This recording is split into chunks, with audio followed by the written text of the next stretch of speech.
Welcome back to PR After Hours. I'm your host, Alex Greenwood, bringing you your weekly cocktail of PR and marketing tips that will help you and your business.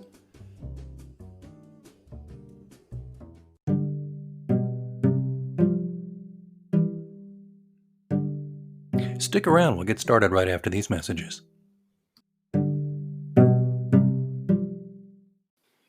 Hello, listeners. It's me, Alex, from PR After Hours. I hope you're enjoying the show so far. And I wanted to talk to you just for a moment about the way I get this show right into your earbuds every week. It's because I use Anchor FM. Now, I've told you previously that I've been podcasting since 2006, back when we used stone knives and bear skins and a couple of Dixie cups and string.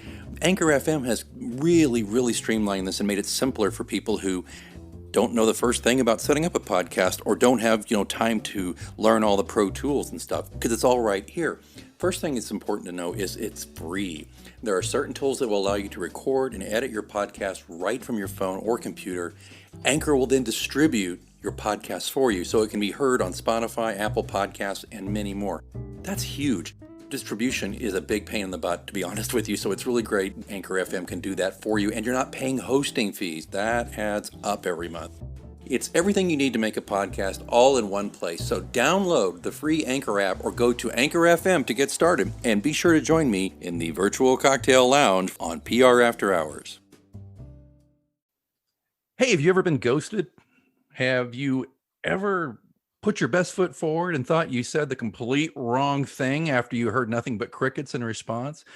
Well, welcome to my world. That's just about a daily occurrence for me. Maybe not daily. Well, no, maybe it is daily. I don't know, but I'm welcoming you back to the show, and I'm very excited because today we have some experts on how to put the best foot forward when talking to other cultures and to people of different generations. And that's why I'm so excited to have Dina and Don are here. Now it's Dr. Dina Preston-Ortiz and her husband, Don Ortiz, just to be clear here. And they have successfully performed in 43 countries and 26 global tours without management or a record deal. They've worked with the Department of Defense, Armed Forces Entertainment Division, the U.S. State Department, and Fortune 500 companies. They bring a message of how to guide and lead success in dynamic environments. And what I love about them, they're passionate about entrepreneurial thinking, and they have so many great tips to offer us. And they have this wonderful book, 31 Cents to 43 Countries. And we're going to talk about a little bit of that today. If ever I can shut my mouth and just start talking with them instead of at them.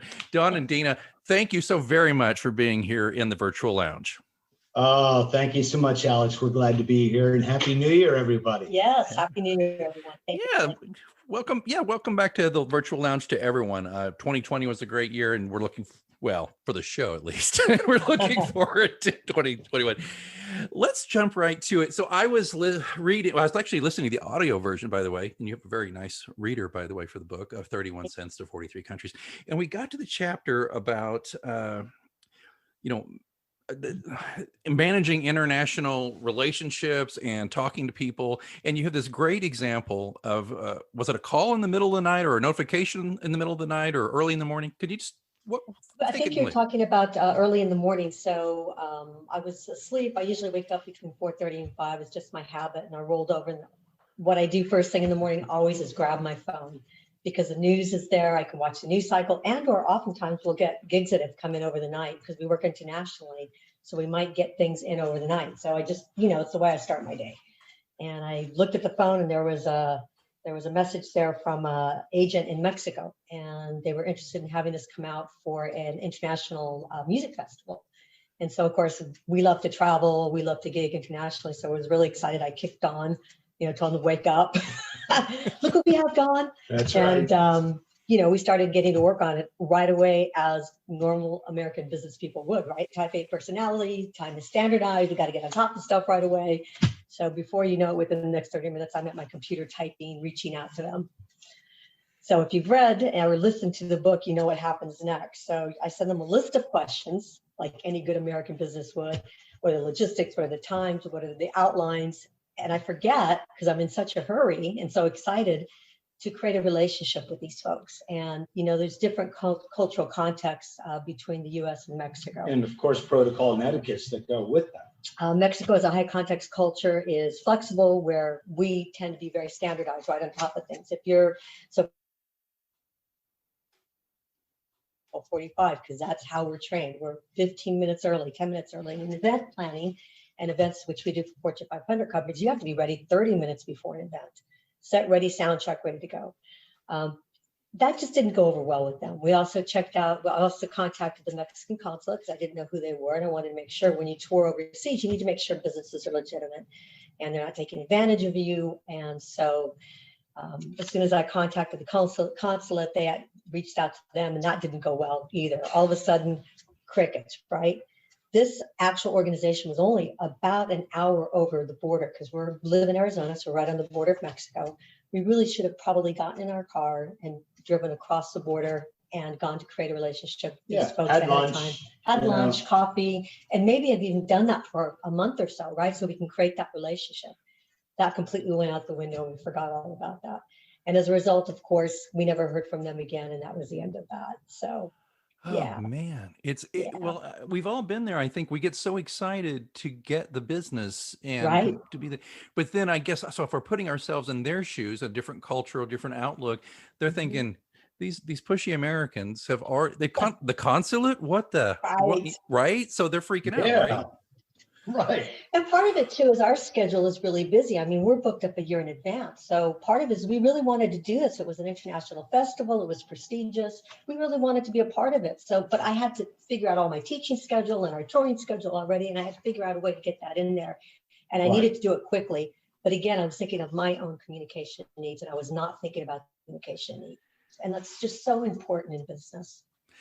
It really is. You know, I think I've learned that lesson even just booking these shows that I do here for the PR After Hours too. I sometimes in my haste to just get everybody scheduled and to get the information so that I'm not freaking out the day of. I tend to.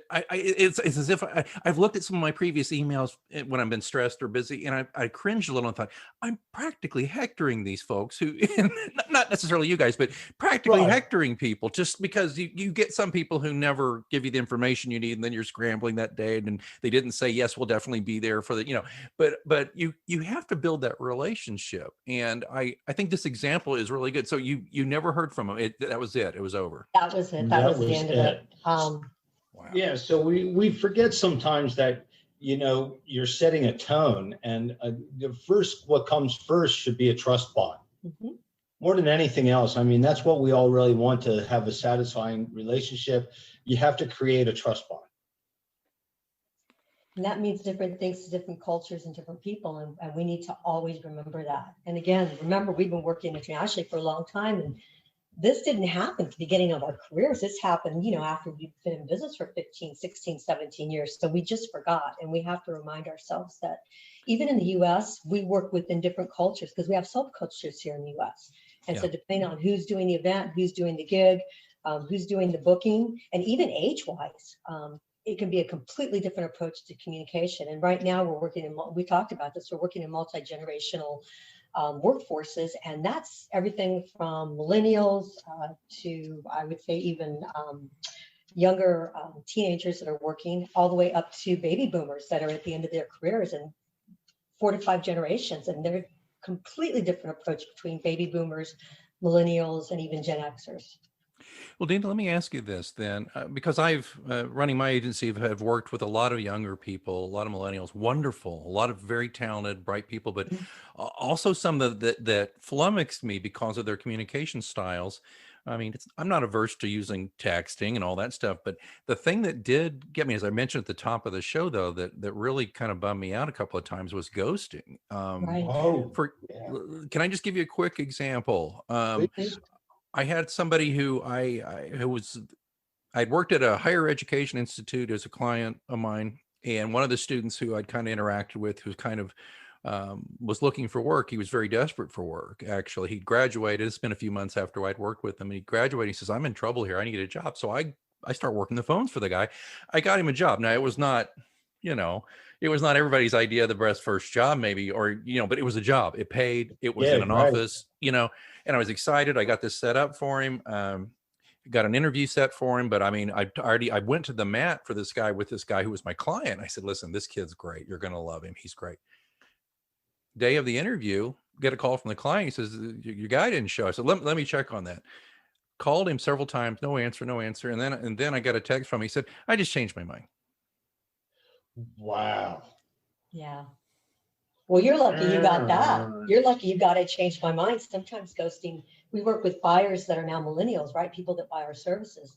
Ooh. And what I've learned working with millennials and even generations that are younger is they don't know how to say no. They don't like delivering bad news. And so that's something I try to teach my students. If in business, it's okay to say no. In fact, we talk about it in our book too.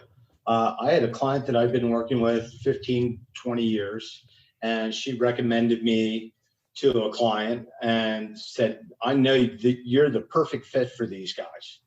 And so, arranged a phone call, things like that. The phone call never happened. Then I followed up with several emails, fell on deaf ears and crickets. So I finally contacted the client and said, look, I've been trying to reach this individual you highly recommended to me for 3 weeks and nothing.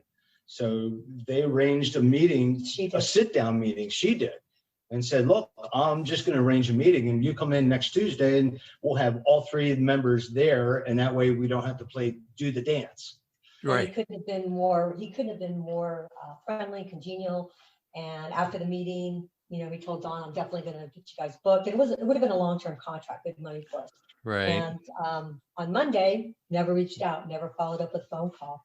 Never, it was just 2 weeks go by, yeah. Still nothing. Then I figured, well, Dina goes, well, why don't you just try through the back door instead of calling his office, call through his assistant in the back, let the switchboard just throw you in there. And so that's exactly what I did. Next thing I know, it was like, hey, Don, I didn't know you. I wasn't expecting your call. Backpedaling, big time. And I said, hey, how about, the 20 gigs you talked about and all these events? And because, well, I've got 1 gig for you and I'm going to hook you up with my team. That was another 2 weeks, 3 weeks. Finally, they did give us 1 event out of it. And still, it's one of those things. It was a ghosting of almost 2 months before I got, it should have been just, no, we really can't work together right now. It's not good timing. We're not in a buying cycle. Something. It's something that you can take with you away as a business person. So that's what we found is that a lot of millennials and younger generations just don't know how to say no. They don't know how to confront, how to have a relationship and confront challenges, right? So they don't know how to get into a situation where you have to tell somebody negative news. They're not sure how to do that, or they don't want to do it at all. Or deliver it. They just don't want it. They don't want the confrontation. They don't want the confrontation. Well, now I've also had, but speaking of that though, now this is just anecdotally, and by the way, millennial listeners, and I know I have them because we interact on Twitter quite often, but I'm not saying this about every, this is just a couple of bright examples I've had that just, I haven't forgotten, but I also had a millennial work for me who did not care for the communication style of my client. And rather than do what I think you and I would do, which is we try to, because we want the business, so we try to, we adjust, we morph into it a little bit. It doesn't mean we're punching bags, but sure. This person did not do that. This person actually got into a verbal altercation with the client, and I had to do some serious tap dancing to save the account. Yeah. But it was never the same after that. And I think I just, bruise. Yeah, because right, it's like you've got a little bit of a gash under the waterline now, and you can bail, but they're going to never forget that. And for us, we're working with very high-end clients and very high-end decision makers, from ambassadors to presidents to emirs to CEOs. So, when they choose us as their entertainment, that trust bond is a big side of it. That they can actually relax at their event, know it's going to go turnkey, and the people in the room are actually going to enjoy the event and have something that they can take away from it is always that we got to conga line them at the door or the boulder. So what's really interesting, Alex, Don and I talked about that this morning, and that's that as musicians, we've always worked in multi-generational groups, right? Because as young musicians, we work with musicians that were 10 years older, 20 years older, in some cases 30 years older, right? So you're all bringing young musicians, older musicians together, and each of them has a skill set. So as young musicians, we brought new techniques and technology into our groups, into our ensemble, while our senior musicians, our older musicians, brought a lot of knowledge, a lot of experience, and brought foundational mentorship. So what we've learned is that if we can combine the two, right? Young skills, just like our millennials and our younger generations, they bring in a lot of technology. They bring in a lot of really good information, new tools that we can use. And we take our older experience through that communication and building relationships. And if we can learn to marry those together, you can really have an outstanding team. And that's exactly what we try to do nowadays, is that we adjust and adapt based on the end user's communication needs, just like you were talking about. If it's a buyer, I'm absolutely going to adapt to whatever it is that they need, right? Because I want something from them. If I'm the boss, I still want to get to my employees. I still want to get to my students. I might adjust a bit, but I also need them to come to me as well because I've got something important to share. So it's kind of like co-mentoring in a way. Yeah, and we've even had times where we've had to give up leadership because it's for the better of the client or the better outcome of the event. Right. Well, and that it made more sense than go, oh, put your ego up there and, it's like, no. Well, you could say this, and it's like it helps a great deal. That teammanship that Dina's talking about. We'll actually step back and let a millennial who maybe has more knowledge in a particular area take the lead, and we'll be the followers for that. And we support them and congratulate them, and we mentor them and we help them. And we learn from them. So we find it's a cross relationship. I see. I love that too, because that's something I've always tried to do in my agency is empower these younger persons to get in there. And there was, I may have mentioned this anecdote previous episode, but not that you would have heard it, but listeners may remember this one, that I had a very young new member of the team, and we had within like a half a day, a CEO of a very large company was going to do a major acquisition that needed to be announced that week in our region. It was like a regional thing. And he said, I got time to talk to 3 different PR firms and you're one of them. He says, happy birthday to you. And I'm like, okay. He says, I need you to drive 2 hours, get down here and talk to me by this afternoon and tell me why I should hire you. It was a big account. So I just looked at my assistant. She wasn't my assistant. She was just a junior account exec. And I said, Meredith, you're coming with me, right? And she's like, to what? Sit there with the CEO? I said, yeah. And I want you to present this part right here. That's awesome. She had 2 hours in the car. That's right. Exactly. Feel the pressure. That's right. But here's the thing. The CEO loved her, couldn't take his eyes off her. And I don't mean it like in a prurient way. He just thought she was great. And right. Yes. And you delivered well. And it was a fitness related, and she was fit, awesome. There you go. And I think one thing, Alex, you bring up with that story too, is that you both had a goal that you needed to reach. And so I think that also helps when you're doing multi-generational communications, is that if there's a common goal. So as musicians, our common goal is we've got to bring all our singular talents together to become one collective voice for our audience, right? To produce that excellent sounding piece of music. And it's really the same in the workforce. If you can come up with a goal, right, or a common value or norms, we've got to find that somewhere. Once you do that, then you all work towards that and you bring each of your special skills to that. Again, for millennials and young people, that's oftentimes technology, concise language, which I'm fine with, but the idea is that you've got to keep communicating. Ghosting doesn't work.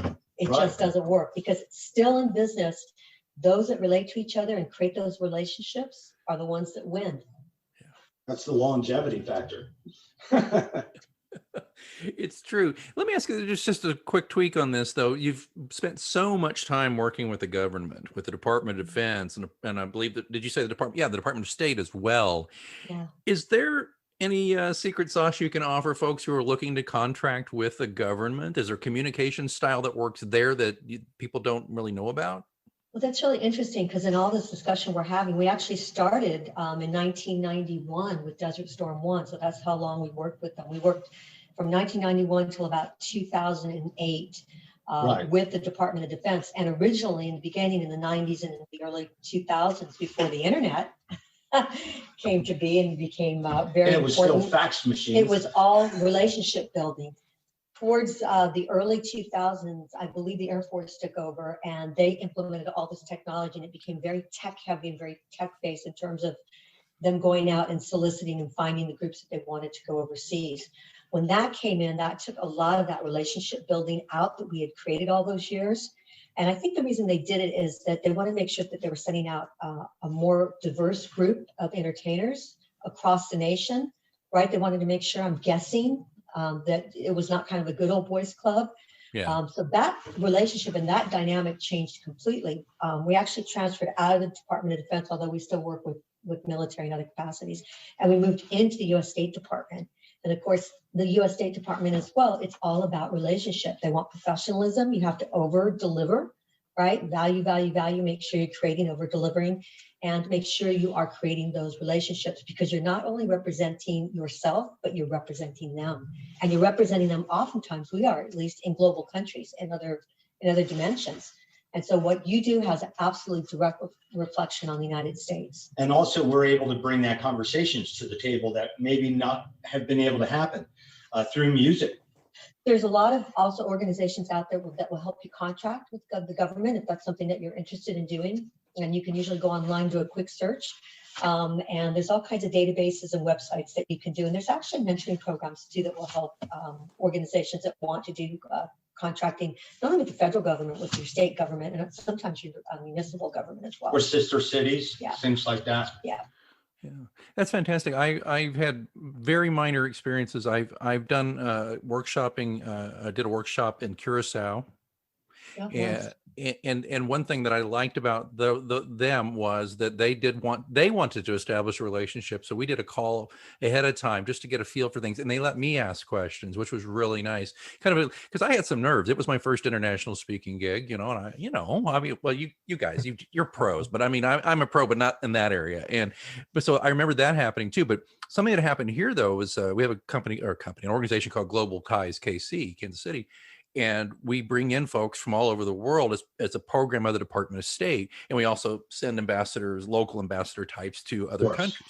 And I got to go in and present to some folks from a former Soviet bloc country. And it was magnificent. And it was wonderful. And it opened my eyes, though, to the fact that I was not really representing me at all to these people. I was representing the United States of America and Kansas City, Missouri.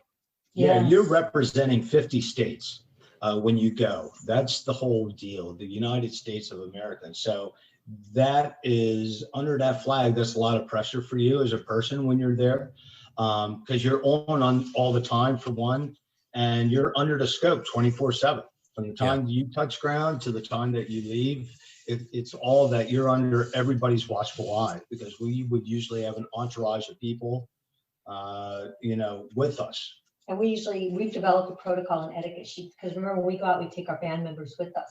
So it's not just us, but they're also looking at what our band members are doing. And quite frankly, there are press out there oftentimes that will try to trip you up, from other countries for whatever reason. It happens. And so you have to be really, really aware. So that protocol and etiquette sheet that we've developed really protects the band members. It protects us. And it protects the people, whatever division. So you don't create an international incident. Yeah, and that's not a joke. That's we all have that joke about an international incident. Exactly. Yeah. So what are we hearing here, folks? We're hearing about protecting not only getting business and keeping business and communicating with different cultures and generations. We're talking about protecting your own brand, though. Yeah. Absolutely. Doing the things you have to do to protect your brand. And the thing I always tell people too is, if you're protecting your own brand, your clients are going to respect that, because they're going to know that you're going to be in good hands. So all you PR folks listening. So as we wrap up here, which sadly I don't want to, because I'm enjoying the heck out of this conversation. You guys are so entertaining too. I don't know why. You're part of the family. We feel it. Hey, listen, if you need me to stack chairs or set up the green room, or I could play the spoons too. Really well. There you go. That works great. So I want to make sure I will put a link in the show notes for folks to get 31 cents to 43 countries. I think it's folks, you got to get it. It's a great book. There's some great stuff here. And what I was telling the Ortizes before we started. I said, one thing I like about this book is that they tell stories, and they tell stories on themselves when maybe they didn't do 100% the right thing, like they said here, but they learn from it. And then at the end of each chapter, there are hard facts, messages, things you can do to implement, correct? Hardcore tips. What's the other thing we need to know about you folks? Are you doing talks right now? Are we on hold during the pandemic? What's going on with that? We're doing virtual keynote speaking when and where appropriate, but obviously we're, live entertainment. So most of that is on hold right now. So we're hopeful that we'll start seeing things open up once the vaccine gets distributed. But in the meantime, we're focusing on our book and we're focusing on our music. We have a brand new album out, Field of Blue, that's out on all your musical platforms. And of course, our YouTube channel as well. So we look forward to everybody listening to our music, watching our new music videos, and reading our book. And it follows. The album actually was written in conjunction as we toured in the book. So all of those songs connect, most of them connect back to the work that we've done in the book. So we just released one called Halfway from Nowhere. And if you read the story, you know that I started as a street musician, literally with my guitar case open with people pitching money in. So I would run down to the wharf between classes and I would open the guitar case and I would, work with other musicians and I would raise money for myself that way. So it starts with that, and Halfway from Nowhere is about that process. And of course, if you're listening to the audio, the music that you're hearing actually goes along with the storyboard. That's right. It does. I love that because you go chapter to chapter and then the music comes up. There you go. I love this. I guess I have other things to link in the show notes besides the book. Thank you so much. I will be it was doing so much that. fun talking with you, Alex. It was great talking to you too. Again, folks, if you want to get the book, just look in the show notes. Dina and Don, they're obviously passionate about entrepreneurial thinking and they have a lot of great information for you. So again, Dina and Don Ortiz, thank you for appearing here in the virtual lounge. Thank you. Thank you. Continued success, Alex. Yes, absolutely. And especially to all your PR After Hour listeners out there. Stay healthy, stay safe, and musical. Have a good time. Oh, you know what that means? Looks like it's last call here at your virtual lounge for PR news, views, and interviews. Don't forget, you can ask me a question anytime. You can do it through our Twitter account, which is @HoursPR. Or, even better, you can send me a message vocally. I would love to hear your voice, and I'll answer it on the show. There's a link in the show notes. All you have to do is sign up through Anchor FM. It's free, doesn't take long, and you record your message. I get the message. I will play your audio. Just give me your first name and the city you live in, and then I will answer the question to the best of my ability right here on the show. Don't forget to, if you're enjoying this podcast, you can support it and help increase the frequency and value of the show. Just consider being a sponsor for your brand or your agency or just yourself because you're like, I like this show. Or just drop a few coins in the virtual tip jar. Either way, there's links in the show notes. Please check that out. All of that, of course, being in the show notes where you're listening right now or at prafterhours.com. I see that they're turning up the lights. Last call is over, and I've got to clean up this virtual lounge. And until next time, I'm Alex Greenwood, and you've been listening to PR After Hours on Anchor FM.